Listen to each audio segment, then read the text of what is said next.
Hi friends, welcome to my channel igniting minds from Ash. आज का जो video है इस पे हम बात करने वाले हैं कैसे हम अपनी ज़िंदगी में तनाव कम कर सकते हैं, कैसे हम अपनी उत्पादकता बढ़ा सकते हैं, क्या करें कि जिससे हमारे पास ज़्यादा से ज़्यादा समय हो, हमारे रिलेशनशिप्स आसपास के लोगों के साथ बेहतर हो और ज़िंदगी में हम जो चाहते हैं वो ज़्यादा चीज़ें कैसे हम अचीव कर सकते हैं। चैनल पसंद आए तो ज़रूर इसको सब्सक्राइब करिएगा। सब्सक्राइब करने का सबसे पहला फ़ायदा, जब भी मैं नया वीडियो पोस्ट करूंगा आपको उसका नोटिफिकेशन आएगा। दूसरा चीज़, इस वीडियो को देखने के बाद लाइक का बटन दबाना ना भूलें और अपना कीमती फीडबैक मुझे ज़रूर दें। अगर वीडियो पसंद आया हो तो ज़रूर इसको अप्रिशिएट करिए। क्या पॉइंट आपको अच्छा लगा उसके बारे में ज़रूर बताएं। दूसरी चीज़, अगर आपको कोई वीडियो पसंद नहीं आई है या आपको लगता है कि इस वीडियो में बहुत सुधार योग्य बातें हैं तो आप मुझे ज़रूर बताइएगा। मैं उस फीडबैक को ज़रूर इनकॉर्पोरेट करूँगा ताकि मेरे में भी सुधार का मौका मिले। तो फ्रेंड्स, जैसा कि मैंने बताया, आज का टॉपिक रहेगा हमारा सर्कल्स ऑफ लाइफ। ये कॉन्सेप्ट जो है स्टीवन कोवे द्वारा दिया गया है, तो इसको आज हम और बेहतर तरीके से समझने की कोशिश करेंगे। मैं आपके साथ कुछ एग्जांपल्स ऐसे शेयर करूंगा जिसकी वजह से ये कॉन्सेप्ट आपको समझने में आसानी हो। मेरे कई सारे स्टूडेंट्स हैं जो मुझे हमेशा कहते हैं कि सर, आपका कोई वीडियो क्यों नहीं है, हम आपको ऑनलाइन क्यों नहीं खोज पाते, आपके टॉपिक्स हमें बहुत अच्छे लगते हैं, आप अपने कुछ वीडियोस पोस्ट करिए। तो ये उन सभी स्टूडेंट्स के लिए और मेरे प्यारे दर्शकों के लिए और मेरे सभी दोस्तों के लिए ये मेरा पहला वीडियो है। आपका फीडबैक मैं ज़रूर वेट करूँगा। मुझे अपना फीडबैक ज़रूर दें। वीडियो अच्छा लगे तो भी अच्छी बातें ज़रूर बताएं। अगर वीडियो अच्छा नहीं लगा और आपको लगता है इसमें कोई कमी है तो भी ज़रूर बताइए। ये मेरे को मेरे वीडियोस में बेहतर और सुधार लाने का मौका देगा। तो लाइक का बटन दबाना ना भूलें, सब्सक्राइब बटन दबाना ना भूलें। इसके थ्रू आपको नोटिफिकेशन मिलते रहेंगे। तो आइए चलते हैं हमारे टॉपिक की तरफ जिसका नाम है सर्कल्स ऑफ लाइफ।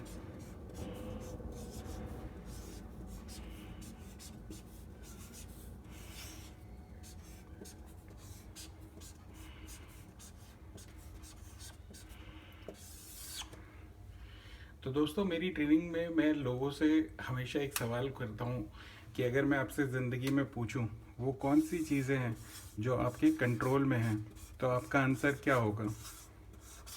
मेरा आपसे रिक्वेस्ट रहेगा कि जब आप ये आंसर करें वीडियो में पॉज बटन ज़रूर दबाएं और आप अपना आंसर कॉपी में ज़रूर लिखें। तो जब मैं ये सवाल करता हूँ अपने ऑडियंस को तो मेरी ऑडियंस भी अपने हिसाब से अपना अपना जवाब देती हैं। तो कई लोग होते हैं जैसे मैनेजर हैं, एचओडी हैं या कोई वाइस प्रेसिडेंट है, वो बोलते हैं हमारी टीम, मेरे एम्प्लॉयज़ मेरे कंट्रोल में हैं। जैसे कुछ लोग हैं सबॉर्डिनेट्स हैं या वर्कर्स हैं, वो लोग कहते हैं हमारा परिवार हमारे कंट्रोल में। तो दोस्तों, जब ये जवाब आते हैं तो मेरा उनसे एक ही सवाल रहता है कि घर में जो आपका बच्चा है जो 3 साल का है, 4 साल का है या 10 साल का है या 12 साल का है या 18 साल का है, जब आप उसको कहते हैं सो जा, क्या वो सो जाता है? जब आप उसको कहते हैं उठ जा, तो क्या वो उठ जाता है? जो आप उसको कहते हैं खाने के लिए, क्या वो खाता है? अगर इन सभी के जवाब हैं कि नहीं, वो हमेशा नहीं करता है, तो एक चीज़ तो समझ में आ जाती है। जब हमारा 3 साल का बच्चा हमारे कंट्रोल में नहीं है, 10 साल का बच्चा हमारे कंट्रोल में नहीं है, 18 साल का बच्चा हमारे कंट्रोल में नहीं है, तो हमारा एम्प्लॉय या हमारी अपनी बीवी या हमारा अपना पति वो हमारे कंट्रोल में कैसे हो सकता है? वो हमारे माँ बाप हमारे कंट्रोल में कैसे हो सकते हैं?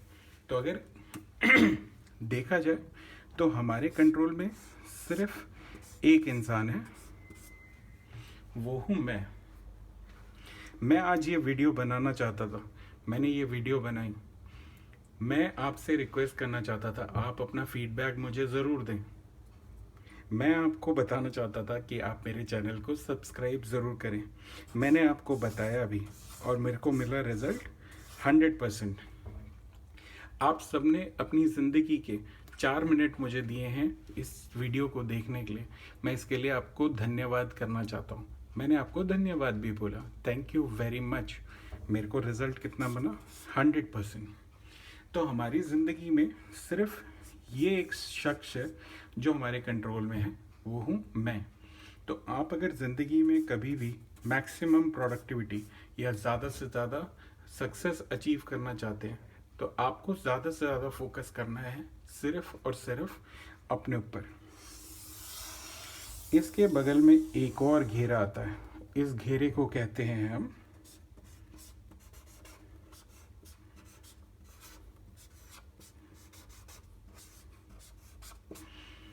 सर्कल ऑफ इन्फ्लुएंस, माने प्रभावित।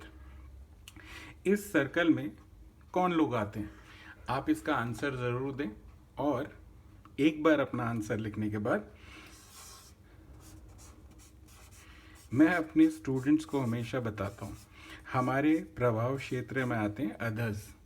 जैसे कि मेरा बच्चा जब वो सोता नहीं है, मैं उसको क्या करता हूँ, मैं सबसे पहले लाइटें बंद करता हूँ। जब लाइटें बंद करता हूँ तब भी नहीं सोता, तो मैं उसको लोरी सुनाता हूँ। जब लोरी सुनाता हूँ तब नहीं सोता, तो मैं उसको अपनी गोदी में ले लेता हूँ। और जब मैं गोदी में ले लेता हूँ तब भी नहीं सोता, तो मैं उसको थपकी देता हूँ। तो थपकी देते हुए मैं उसको कुछ और नहीं कर रहा, मैं उसको इन्फ्लुएंस कर रहा हूँ। तो ऐसा हो सकता है कि हमने कभी किसी से एक बार बोला तो सामने वाला नहीं माना, तो ऐसा भी हो सकता है कि क्या पता वो तरीका हम उस इंसान को पसंद ना आया हो। तो हमें अपना तरीका बदल के भी देखना चाहिए।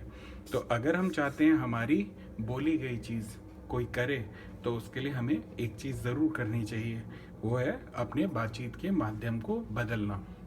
हमारा व्यवहार, हमारी बातचीत दूसरों के साथ जब कोई काम करवाने की है, तो वो मैत्रीपूर्ण होनी चाहिए। आप सभी दोस्तों ने एक गाना ज़रूर सुना होगा, क्या खूब दिखती हो, बड़ी सुंदर दिखती हो। उसमें अगली लाइन यही होती है, फिर से कहो, कहते रहो, अच्छा लगता है। जब हमारी बात किसी को अच्छी लगती है, वो भी हमारे लिए काम ज़रूर करता है। तो अदर्स में आते हैं इन्फ्लुएंस, सर्कल ऑफ इन्फ्लुएंस में आते हैं अदर्स, वो सभी लोग जिनसे मेरी बातचीत होती है।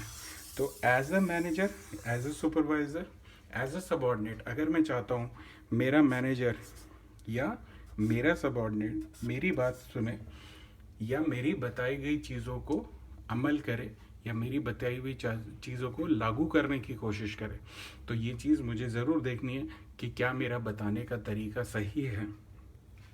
तीसरा सर्कल जो है उसको कहते हैं नो इन्फ्लुएंस।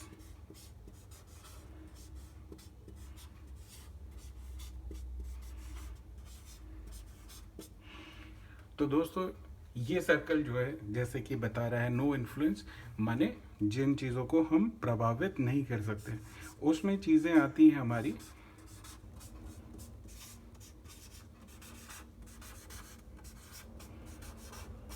हमारा पर्यावरण। हम इसको इन्फ्लुएंस नहीं कर सकते एक हद तक। जैसे कि देखा जाए, अगर भूकंप आए, क्या हम उसको रोक सकते हैं? नहीं। अगर सुनामी आए, क्या हम उसको रोक सकते हैं? जवाब है नहीं। बारिश, क्या हम रोक सकते हैं? जवाब है नहीं।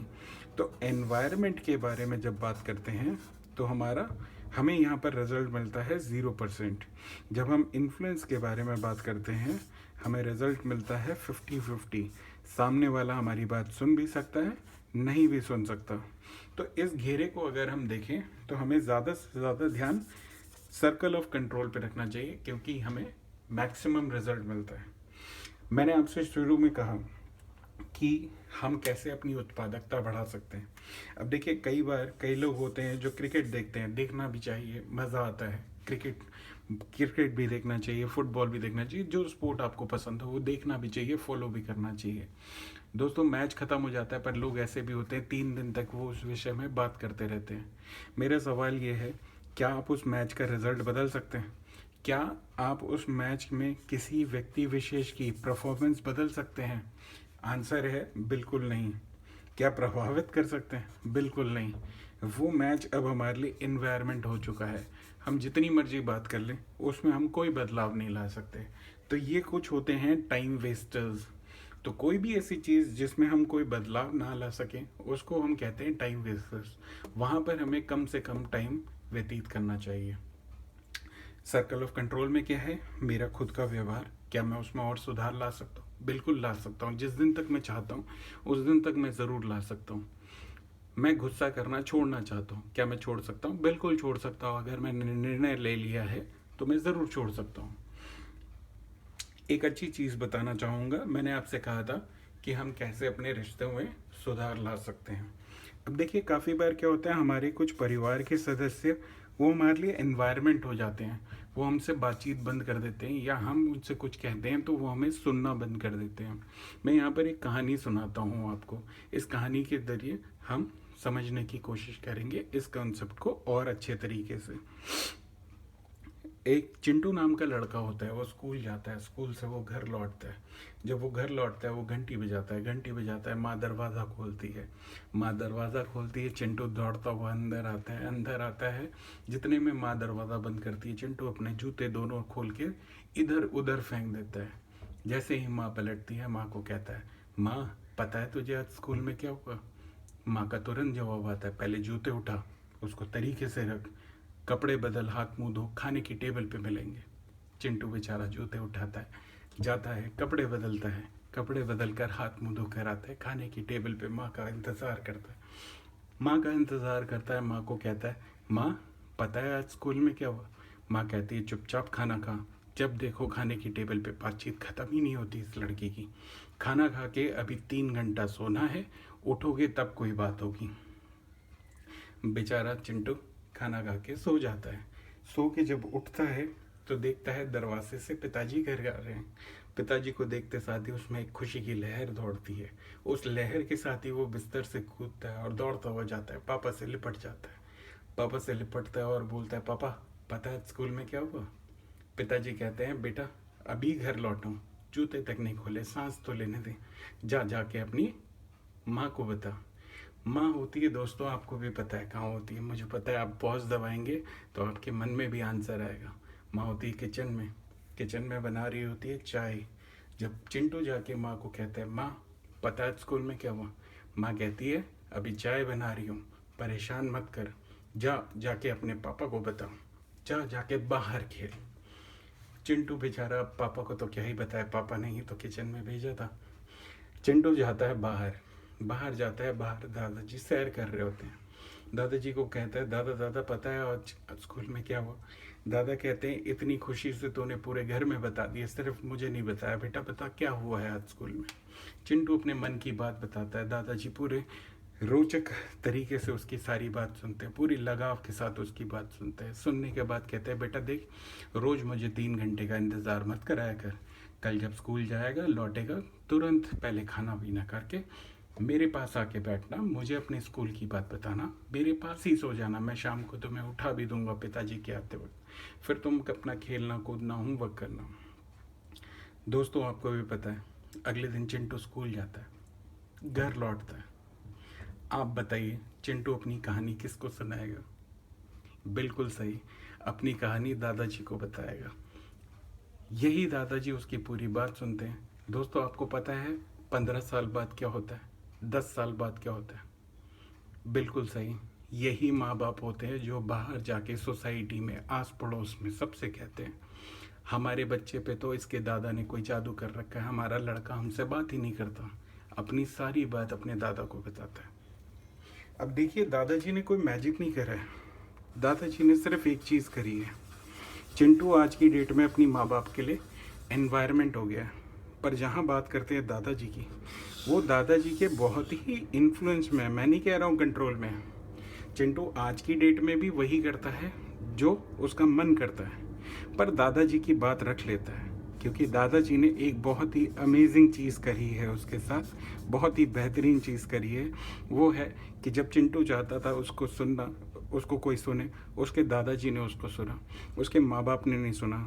दादाजी के वो इन्फ्लुएंस एरिया में है, माँ बाप के लिए वो एनवायरनमेंट बन चुका है।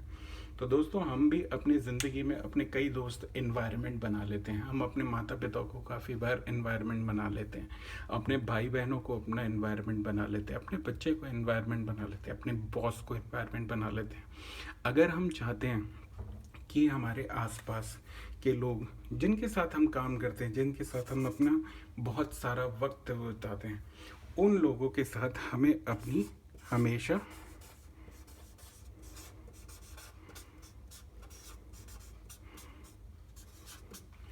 हमेशा अपना कम्युनिकेशन पूरा रखना चाहिए। ज़रूरत पड़े तो सुनना चाहिए। भगवान ने 2 कान दिए हैं, ज़्यादा सुने, 1 ज़बान दी है, थोड़ा कम बोलें।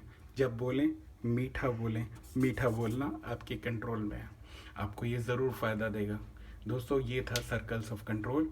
मुझे अपना फीडबैक ज़रूर दीजिएगा, मैं आपका फीडबैक का इंतज़ार करूँगा। वीडियो देखने के लिए थैंक यू वेरी मच।